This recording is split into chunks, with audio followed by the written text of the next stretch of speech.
Կրկին ընդունվիր բուհ, կրկին վճարիր ուսմանդ համար, որ կարողանաս պետական աշխատանք գտնել։ Ոչ պետական բուհեր ավարտածների ճակատագիրը այս սցենարով է շարադրել կրթության նախարարությունը։ Մինչև 2003 թվականը չհավատարմագրված բուհերի շրջանավարտներին նախարարությունն առաջարկում է շարունակել ուսումը բակալավրիատում հեռակա վճարովի եւ վերջապես ստանալ պետական նմուշի դիպլոմ։ Բայց ինչու պիտի մարդիկ կրկին սեփական միջոցները ներդնեն վաղուց արդեն ձևական դարձած բուհական կրթության մեջ, հարցնում են փորձագետները։ Պետական սեկտորում ոչ մրցակցային աշխատավարձերը ու չեմ կարծում, որ մոտիվացիա կունենան տվյալ կատեգորիայի շրջանավարտները գնան եւ շարունակեն իրենց կրթությունը պետական բուհերում։ Դրան զուգահեռ Հայաստանում կա տենդենս դասընթացային կենտրոնների մասով, որոնք ավելի քիչ գումարով մասնագիտություններ են պատրաստում, որոնց շրջանավարտները կարողանում են ավելի ճկուն ձևով մասնավոր սեկտորում անավանդ գտնեն բարձրացրու աշխատավարձ։ Իսկ ինչ անեն մարդիկ, ովքեր 40-ն անց են, որոնց ատեստավորման հնարավորություն չի տրվում ինչպես տարիներ առաջ, համալսարան ընդունվելու,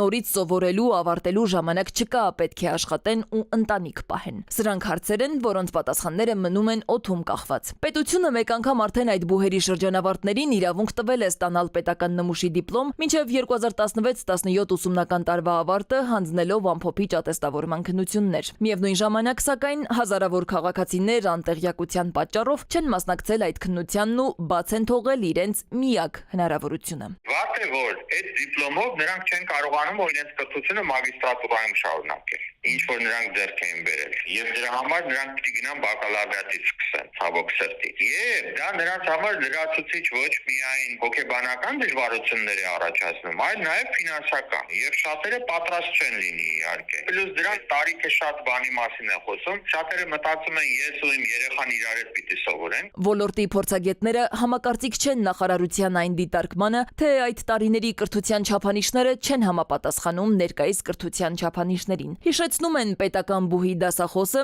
դաս է տվել նաև մասնավոր բուհում։ Եթե մարդը պետական բարձրագույն ուսումնական հաստատություն է ավարտել, մեկն էլ մասնավոր, նրանց գիտելիքները այդ պահի դրությամբ որևէ էական տարբերություն չէր կարող ունենալ, որովհետև այն մարդիկ, որոնք դասավանդում էին պետական բարձրագույն ուսումնական հաստատություններում, նույն ծրագրով, նույն առարկաները, նույն հերթականությամբ դասավանդում էին նաև ոչ պետական մասնավոր համալսարաններում։ Փորձագետներն ասում են, նախարարությունը այս կերպ փորձում է լրացնել բուհերի ակնհայտ թափուր տեղերը, ինչն ի դեպ էական ազդեցություն չի ունենա։ Հորդորում են նախ վերանայել բուհական կրթության որակը, ինչից հետո միայն կարևորել պետական նմուշի դիպլոմը։ Սվետլանա Ավդիշյան, ժամը լրատվական։